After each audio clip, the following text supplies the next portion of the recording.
Hi everyone. So welcome to the first lecture of taxation, right? Now first I'll be giving you a small introduction. As you know, in the last intro, I had already told you what taxation is all about. अभी आज थोड़ा सा detail में देखते हैं कि tax होता क्या है. Now, as I've already told you, tax is divided into two parts. First is your income tax and second is your GST and customs, which is your DT, that is direct tax, and IDT, which is indirect tax. Both are for 50 marks each, right? Now, क्या होता है, बहुत सारे लोग क्या करते हैं कि MCQ पैटर्न है पेपर का, इसलिए they take it very lightly, but we won't be doing that.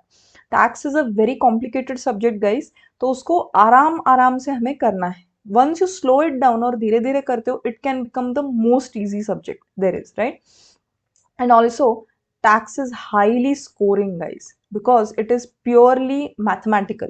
इसमें थियोरी का पार्ट एकदम कम है, इसमें आपको अपना दिमाग अप्लाई करना है, बहुत सारी चीजें हमें याद रखनी है. बेसिक कैलकुलेशंस है, नथिंग वेरी डिफिकल्ट. कंसेप्ट एक बार आपको समझ गया, लॉजिकली ये वर्ड अंडरलाइन करो, then it's a cake walk, right? Now, जैसे मैंने बोला था, you have DT for 50 marks and IDT for 50 marks. First I will be starting with income tax. मैंने बोला हुआ है कि this is a tax on a person's income, right? एक ओवरव्यू लेते हैं, इनकम टैक्स निकालते कैसे. Now suppose, first of all, income tax is calculated under the income tax act 1961. It was enacted in 1962, right? Now, इसमें हर साल एक finance act निकलता है जो उस साल के लिए अप्लाई करता है, ठीक है? अभी सबसे पहले कुछ बेसिक टर्म्स हम देखेंगे. The first basic term which you need to understand in tax is assessment year and previous year. ठीक है, इन दोनों का क्या मतलब है? हमारा फिनेंशियल ईयर जो रहता है, as you know, it is from 1st of April to 31st of March of the next year, right? ये जो पीरियड है 12 मंथ्स का, this is our financial calendar. Now what happens is, suppose year लेते हैं 2019-20, मतलब क्या, 1st April 2019 to 31st March 2020. अभी इस पूरे साल में मैंने जितना भी इनकम कमाया उस पे मैं देती हूं टैक्स, बराबर है? अभी सपोज इस साल में मेरे को टैक्स भरना है. अभी एक सिनेरियो इमेजिन करो, जनरली टैक्स की डेट रहती है जुलाई, 31 जुलाई, और इस साल में अभी तक अप्रैल मई जून जुलाई 4 महीने ही हुए, मुझे 10 लाख का इनकम है, उस पर मैंने टैक्स भर दिया. लेकिन जुलाई के बाद के महीनों का क्या, जुलाई टू मार्च, उसका क्या होगा? दिस इज द रीजन कि एक साल में आपको ईयर एंड तक पैसा आते रहेगा, आपको इनकम अक्रू होता रहेगा. That is why we never pay tax in the year in which we earn it. So the previous year, guys, in short, is the year in which your income is earned, kamaya. And assessment year is the year in which tax is paid, right? मतलब क्या, 1st April 2019 to 31st March 2020, इसमें अगर मैंने income earn किया है तो this is my previous year, and उसका tax मैं पे करूंगी assessment year which is the next year. मतलब क्या, 1st April 2020 to 31st March 21, this is my assessment year, the year in which I am paying the tax. तो मतलब क्या, previous year assessment year के एक साल पीछे चलता है, या फिर असेसमेंट ईयर प्रीवियस ईयर के एक साल आगे चलता है. तो जिस साल में इनकम कमाया उसके नेक्स्ट ईयर में आप टैक्स पे करते हो, बिकॉज 31 मार्च तक आपको इनकम आते रहेगा। एक बार वो साल खत्म हो गया, आपकी रिटर्न भरने की आपकी डेट रफली रहती है 31 July, but it gets extended mostly in August and September, every year it happens, right.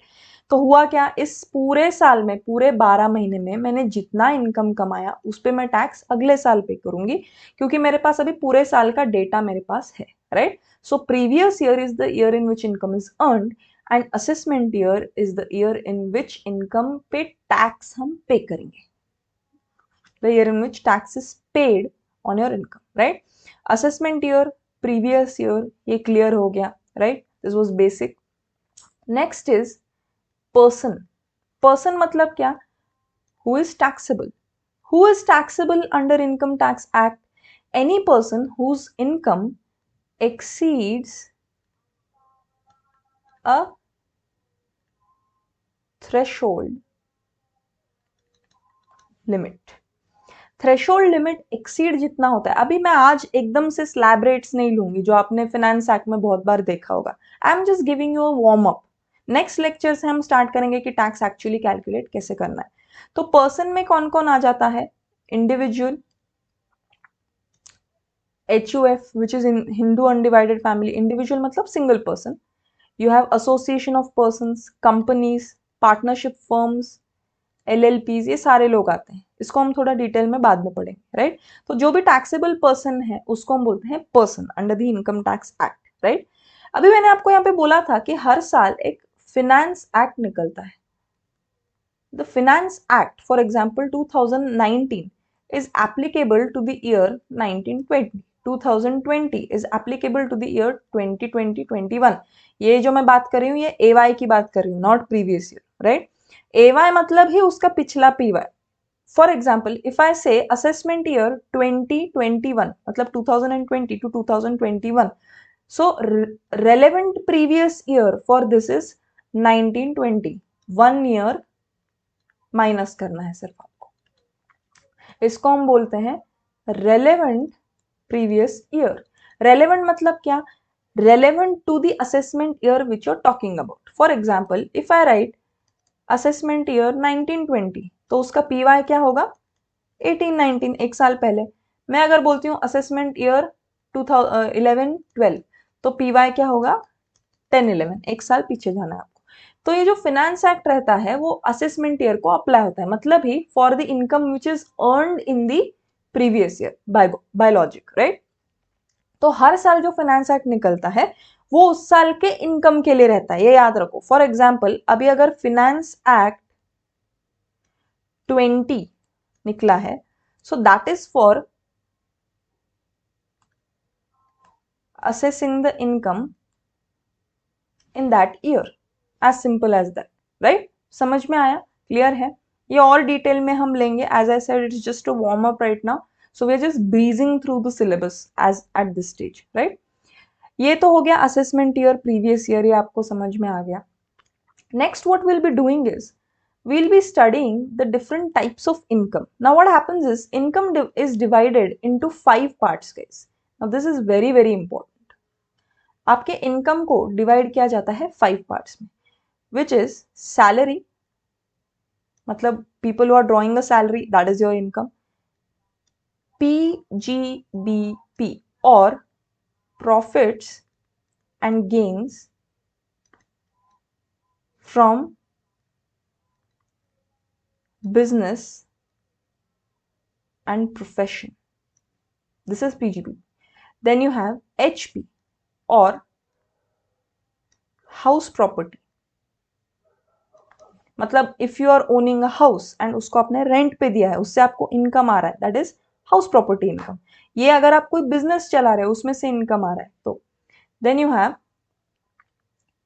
CG और कैपिटल गेन। कैपिटल गेन क्या होता है, if there is any capital asset, अभी के लिए ऐसा पकड़ो कोई भी long term asset which you own and you have sold it, उसमें आपको जो फायदा होता है, फॉर एग्जाम्पल मैंने एक असेट लिया है 10 लाख में और बेचा 12 लाख में, 2 लाख जो मेरे को गेन हुए इस पे डिपार्टमेंट का ध्यान जाएगा, इस पे आपको टैक्स भरना है, which is known as capital gain. And last is other sources, मतलब ये चारों हेड्स में जो कोई इनकम नहीं आता है उसको हम डालते हैं अदर सोर्सेस में। राइट? क्लियर है? So the 5 heads of income, the first step is you divide your income into 5 parts: salary, PGPP, HP, CG and other sources, right? Then you add all up. इस सबको हम add करते हैं, सारे 5 incomes को, right? Then इसमें से we do something known as set off और कैरी फॉरवर्ड। मतलब क्या? इसमें से अगर कुछ लॉसेस हैं या कुछ नुकसान है, उसको हम इनकम के साथ सेट ऑफ करके नेट फिगर पे आते हैं, right? We also do something known as clubbing.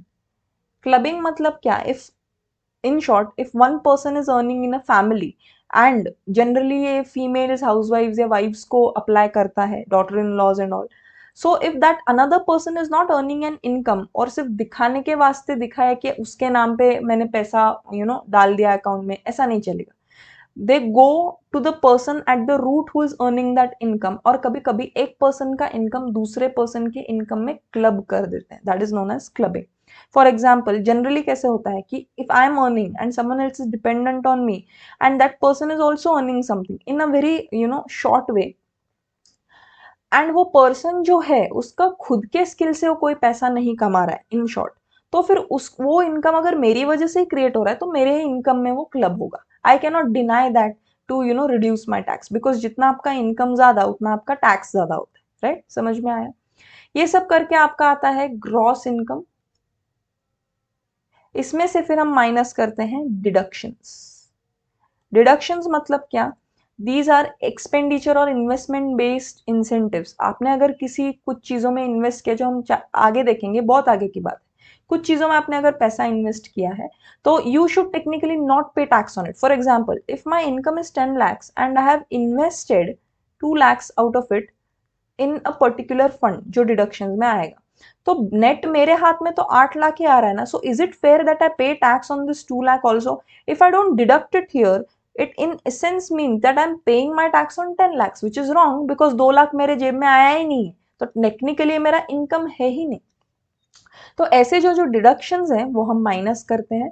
We come to your net taxable amount, and उसके बाद हम उस पर टैक्स लाइबिलिटी निकालते हैं कि टैक्स कितना आया इनकम पे, right?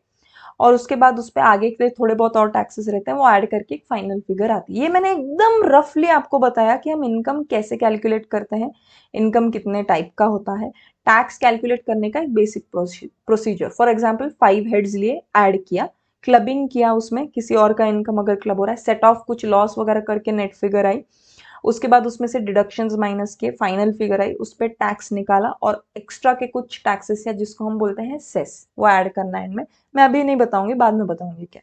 Then you get a final figure of tax, right? समझ में आया? This is the basic of taxation. इतना हो गया हमारा।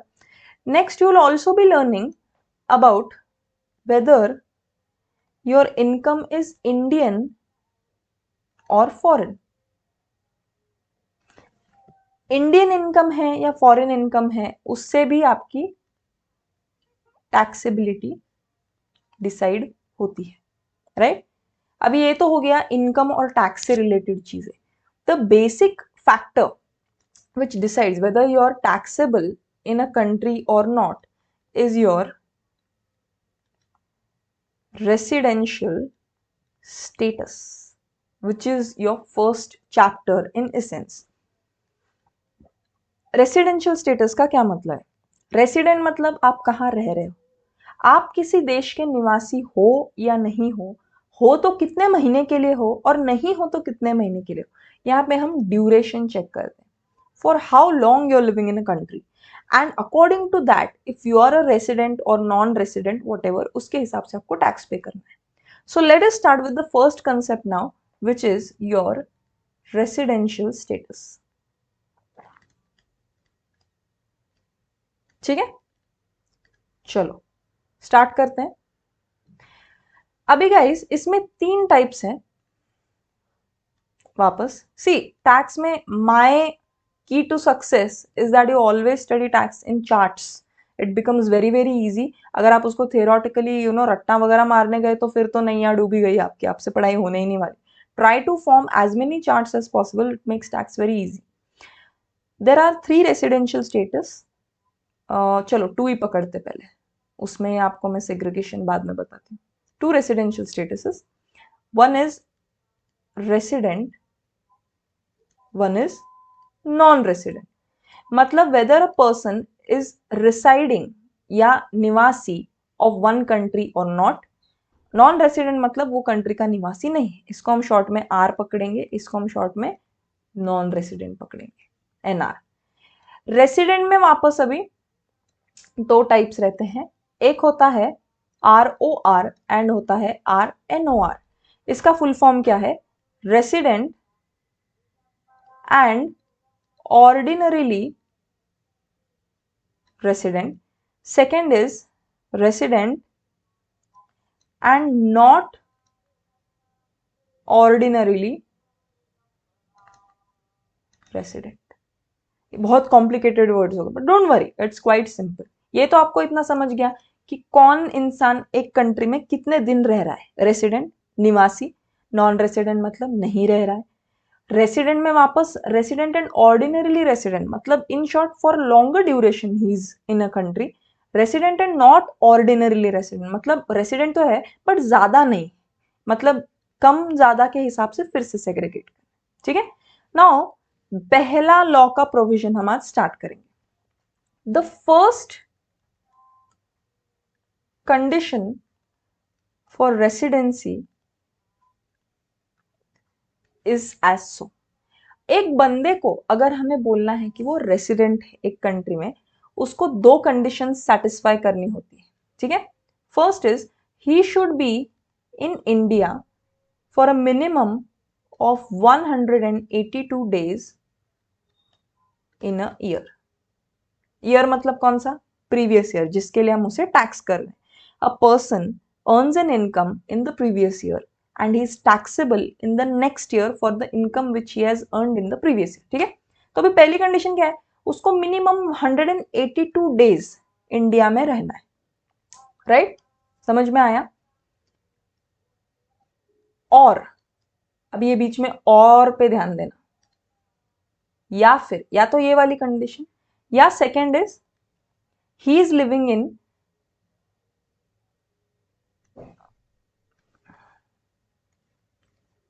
रेलेवेंट, आपका जो भी प्रीवियस ईयर है उसमें एटलीस्ट 60 डेज वो इंडिया में है, प्लस इसमें और एक condition, in last 4 previous years preceding the relevant previous year. मतलब ये जो रेलेवेंट प्रीवियस ईयर है उसके पीछे 4 साल में he should be in India for at least 365 days. Don't be mistaken guys, ये डेज में ही कैलकुलेट होगा. 365 बोले तो एक साल नहीं पकड़ना है, that is wrong. You will be calculating it precisely in days. Right? तो ये ध्यान दो, यहाँ पे ये प्लस है मतलब इसका मतलब एंड है. ये दोनों कंडीशंस एक साथ सेटिस्फाई होंगी. ये और है मतलब या तो ये या तो ये. दीज आर ये दोनों भी सेटिस्फाई हो सकती हैं, दोनों में से कोई एक हुआ तो भी बंदा रेसिडेंट है. Now let me give you an example for this. For example, previous year 2019-20, starting from 1st April 2019 ending on 31st March 2020. बराबर है. Now अगर मैं इस कंट्री में 182 days हूं in my relevant previous year, ये साल में मैं 182 days हूं, मैं कहलाती हूं रेसिडेंट. अगर ये नहीं है, सपोज ये ऑप्शन नहीं, तो दूसरा ऑप्शन क्या है? सेकेंड कंडीशन कि 1920 में ये प्रीवियस ईयर में मैं एटलीस्ट 60 डेज हूं इंडिया में. ये डेज कम किए ना तो भी पीछे के डेज बढ़ाएंगे, बट इसके साथ एक और एडिशनल कंडीशन क्या है कि मेरे 4 पिछले साल इसके पीछे, मतलब क्या? रेलेवेंट प्रीवियस ईयर के पीछे आप 4 साल जाएंगे. मतलब देखो अभी अपना रेलेवेंट प्रीवियस ईयर क्या है? 1920. इसके पीछे you will be going 4 years. Now what will be the 4 years for that? 18-19, 17-18, 16-17 and 15-16 financial years. मतलब क्या? 1st April 15 से 31st March 16, 1st April 16 से 31st March 17, 1st April 17 से 31st March 18 and 1st April 18 से 31st March 19. Relevant previous year छोड़ के उससे immediately, the word is immediately preceding 4 years. ये 4 साल में मिला के अगर मैं 365 डेज इंडिया में हूं, कैसे भी चलेगा, हाँ मैं आ जाके कैसे भी, इन टोटलिटी ये 4 साल में अगर 365 डेज इंडिया में हूं तो मैं कहलाती हूं resident, right. So these were the 2 conditions for residency. क्या? या तो 182 डेज और 60 डेज एंड ये. अभी इसको कैप्सूल फॉर्म में हम याद रखेंगे. कैसे? Now the first capsule, you will be making a lot of capsules with me guys because it makes it very easy. The first capsule for this is बंदा resident है. For residency you have conditions. 182 days in है, so I'm putting a slash here in the RPY which is your relevant previous year. जो भी आपका relevant previous year है to the assessment, either this or second condition 60 days in the relevant previous year plus 365 days in 4 years preceding the relevant previous year. Focus is on this and this. Or means either, and means both. मतलब ये दोनों एक साथ satisfy होने चाहिए या फिर ये सेटिस्फाई होना चाहिए, right. This is your first capsule. Please right it down in your notebooks. It will go long way. बहुत इजीली. देखो अभी अगर आप टेक्स्ट बुक में निकालोगे प्रोविजन इतनी लंबी है that you will just fall to sleep reading it, but this makes it very very simple, right? So either 182 days या फिर ये साल में 60 दिन और उसके पिछले 4 साल में 365 days, right? So we're done with the first provision guys. We'll take it a bit slow. नया subject है, नया chapter है, एकदम you know it's quite a leap from your foundation. तो इसको एक बार सिर्फ go through it once more. If you have any doubts, we'll just discuss it in the next lecture. अभी के लिए इतना सिर्फ वापस revise करो. I hope you had a great time. See you in the next lecture. We'll be going ahead to the conditions for non-residency.